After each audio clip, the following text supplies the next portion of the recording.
Tuturuan ko po kayong gumawa ng tracing name gamit lamang po ang documents or yung Word, Microsoft Word, para kahit hindi kayo marunong mag-Canva, makakagawa po kayo.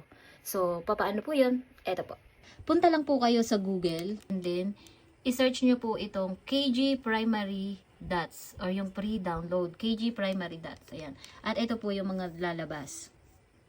Yan, lalabas po dyan. Dito po tayo. Para saan ba tong KG Primary Dots na font style na to? Ito po kasi yung dotted letter ginagamit natin as tracing. Ayan, click nyo lang po yan.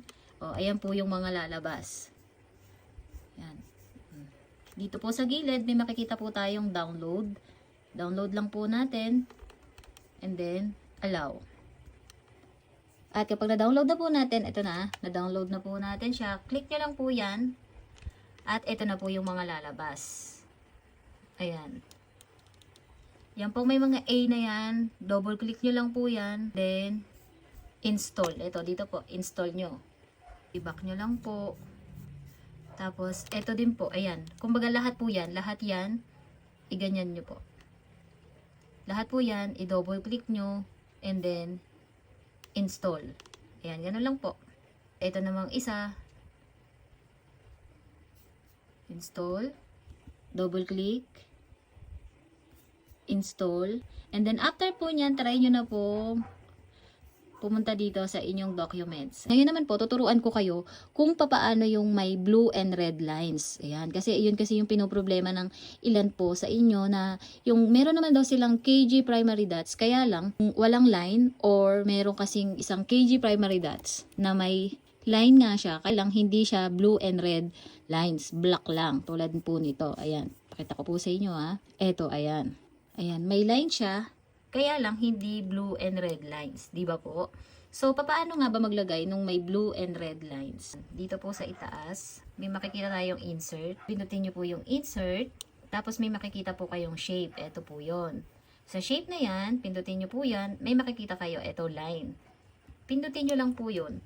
And then, itapat nyo po dito yung cursor. Pindutin nyo po yung left side ng inyong mouse. Tapos, iganon nyo siya. Parang ganito po. Ayan. Okay na. Tapos, di ba manipis? Manipis siya, sobrang nipis.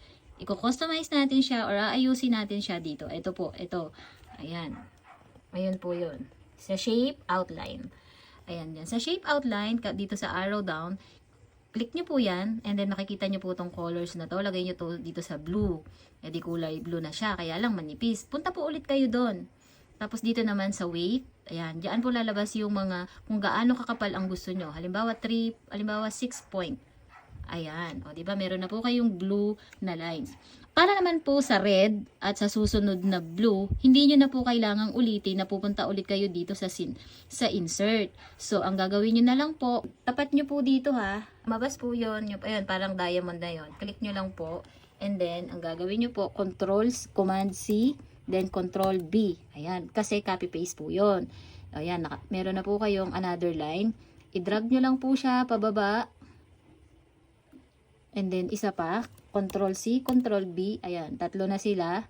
Lagay mo sa gitna. At yung pinakagitna, punta ka uli dito sa shape outline, row down, and then yung gawin mo siyang red.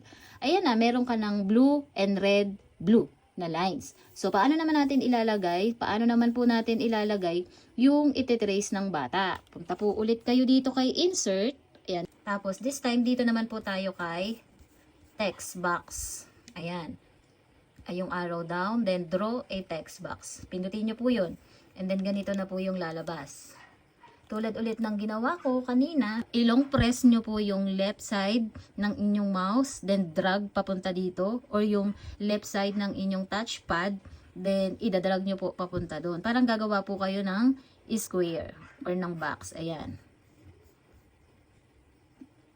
Ayan. Ganyan na po yung itsura niya. Kailangan po natin yung gawing transparent. Papaano? Dito po sa shape fill.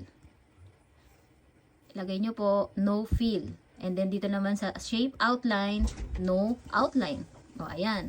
Transparent na po siya. Control E para mapunta sa center. At then lakihan nyo lang po yung font style. Lakihan nyo po yung font style. Halimbawa 72. Yan. Malaki na po siya. Ayan, di ba po? Malaki na. And then, type nyo na po yung pangalan ng bata. Halimbawa, Eileen. Ayan. Hindi pa siya dotted, pero i-highlights nyo po. And then, punta po kayo dito kay font style. Kasi meron na kayong KG primary dots. Ayan. Dotted na siya. Di ba po? Ang gagawin nyo na lang po dyan, papalakihin nyo po yung size niya. Ayan. Papalakihin nyo na po siya para sumakto dun sa red. Ayan. Pwede nyo pa pong palakihin kung ano yung po gusto nyo. Ayan. Tatapat nyo lang po siya. Ayan po, nakagawa na po kayo ng tracing name na mayroong blue, red, blue na line. So, ganun lang po ulit. Kung gusto nyo pong magdagdag dito, ganun lang po yung gagawin nyo. Ganun lang po, paulit-ulit lang po. So, ayun lang naman po, kung hindi kayo marunong gumamit ng Canva, ayun. Ayun po yung madaling paraan para makagawa po kayo ng tracing name. Gamit naman po ang inyong Microsoft Word.